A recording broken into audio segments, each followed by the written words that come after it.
Hi guys, welcome back to my channel. Kelvin here. Whether you are a new investor, pro investor or ape investor, Apple is a very good company to invest in. How good? Right now, Apple is the world's most valuable company with a market cap of $2.6 trillion, which is like super duper valuable. If you had invested in Apple 5 years ago, you would have 3x your money. Yes, I know if you had invested in Dogecoin 2 years ago, you would have become a millionaire by now. But that one is a different story. So in this video, I want to share 5 reasons why you should invest in Apple. Then I'll also share what are the potential risks that Apple has. But before I start, I would greatly appreciate it if you can help to tap the like button. In return, I will show you a woman scratching a dog. Alright, let's start right now. Okay, first up, let's take a quick look at the stock. Apple is trading around $160. It has a dividend yield of about 0.54%, which is it ain't much, but it's honest work. If you look at just these two numbers, you might think that Apple is just another company. Well, yes, but no. Apple is a lot more than that. In 2020, Apple was the most profitable company. Right now, it's the third most profitable company, but it's still impressive, yeah? In fact, Apple is so impressive that even though Warren Buffett once said that he won't invest in tech firms, right now, almost half of his entire portfolio is in Apple stocks. And that by itself is a bullish signal, because if he likes the stock, then I like the stock. Okay, let's go through all the reasons as to why you should invest in Apple. First, strong financials. You can see that throughout the years, Apple revenue has been going up steady from PP. Free cash flow is also going up. This means that Apple is a company that can consistently increase their earnings. If you look at the profit margin, it has also been going up steadily too. So, just in case you don't know what's profit margin, basically it's just net sales minus expense divided by net sales. Or in short, for every $1 of sales, how much is the net income? While the average profit margin for the S&P 500 companies is just 12%, Apple has got like 27% profit margin. This is because Apple is one of the few companies that is making everything themselves. By making their own hardware and developing their own software, they are able to optimize everything and bring the cost down. For example, 2 years ago, when they moved from Intel to M1 chips, it was estimated that they saved like $2.5 billion by doing so.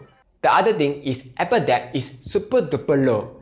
It hasn't been increasing much over the past few years, and the debt to equity ratio is just 1.48%. If they wanted to, they could just easily pay off the debt, like right now. What this means for them is that even if the Fed increases the interest rate by a lot, it wouldn't affect Apple that much. And that is the reason why when everyone found out that the interest rate was going up, many of the tech stocks fell by a lot. Like Peloton dropped 80%, Snapchat fell 55%, Facebook 48%, Netflix 40%. Meanwhile, Apple stock actually went up. They'd be like, crash? What's that? Can it win now? Second, cash rich. So right now, Apple has almost $200 billion cash on hand. That's like more than Iraq's GDP already. There are a lot of things that Apple can do with so much money. If, let's say, Apple wants to sell oil tomorrow, Apple can easily buy out Shell. But of course, they won't do that because they are not in that business. With so much cash, Apple can easily reinvest in themselves to come up with better products. And that is exactly what they are doing. And the result, a gorgeous green iPhone, which is awesome because now you can bring your iPhone to NS. All jokes aside, Apple is also using the extra money to do share buybacks. Basically, they are buying back shares from the market. And this is actually super good for investors because over time, when there are fewer and fewer Apple shares, each share becomes more and more valuable. Check this out. Over time, the outstanding shares have been going down. It was estimated that Apple will be buying back 3 to 4% of outstanding shares every year. So even if Apple stops selling stuff today, their stock can theoretically go up because they are doing share buybacks. Third, Apple products. If you have ever used Apple products, it means you are a rich boy. No, seriously. It's a known fact that Apple stuff is much more expensive compared to their competitors. Like their iPhone 13 Pro Max costs like $2,000. While the Pixel 6 Pro is just $1,300, or their wheel costs like $999, while a peasant CPU wheel costs $30. And despite that, whenever Apple comes up with new products, you will always see all the kiasu people queuing in front of Apple stores. That's because Apple focuses a lot on user experience, making their products very easy to use.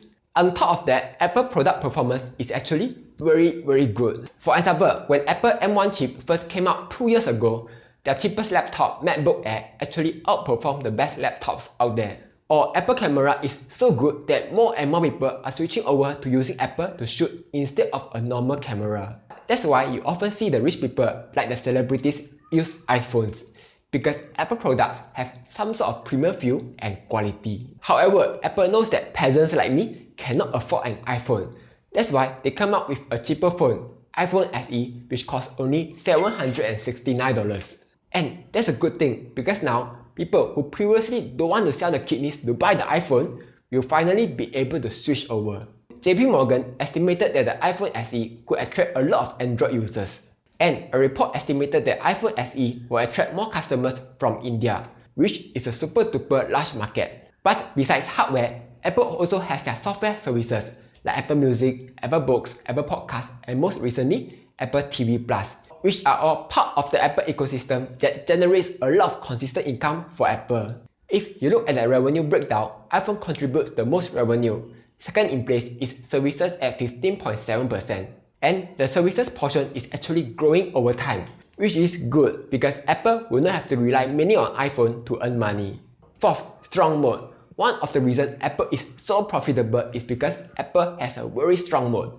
And Apple's mode is their walled garden. So the moment you start using Apple's iPhone or MacBook, you will start using all the other services like the App Store to download your apps, iCloud to save your data, iTunes for your music and movies, and so on. All the products work very well with one another. For example, you can easily sync your Apple Watch to your iPhone, or you can easily transfer photos from your iPhone to your MacBook. And once you are in this ecosystem, it is super duper hard to move out from it.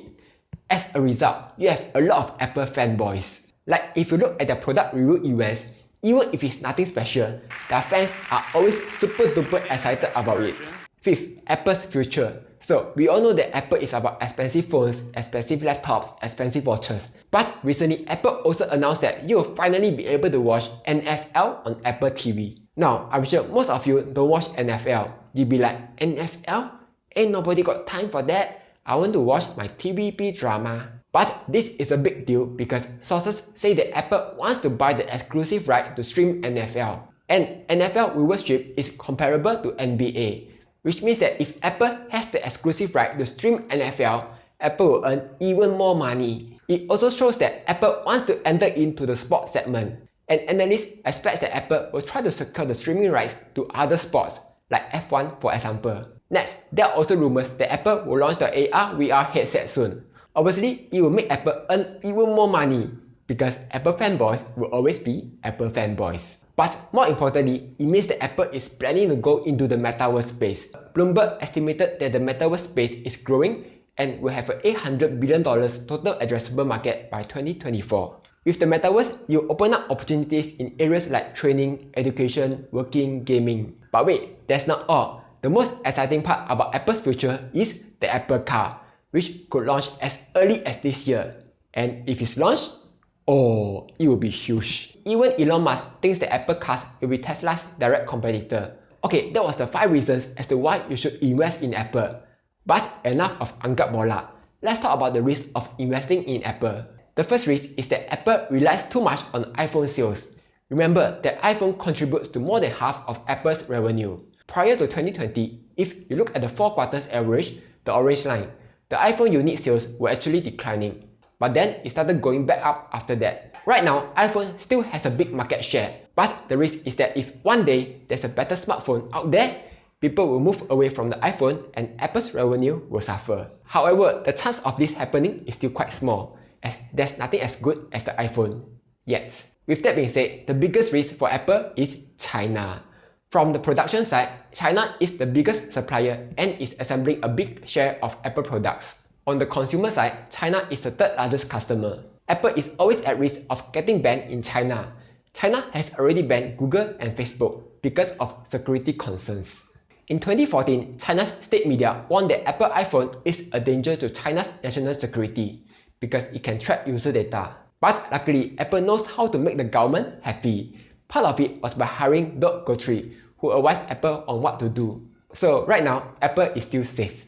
But there are other stuff that can still threaten Apple's position in China, like the US-China trade war or government crackdowns. If that happens, Apple's position in China will suffer. So that was the two risks that Apple has.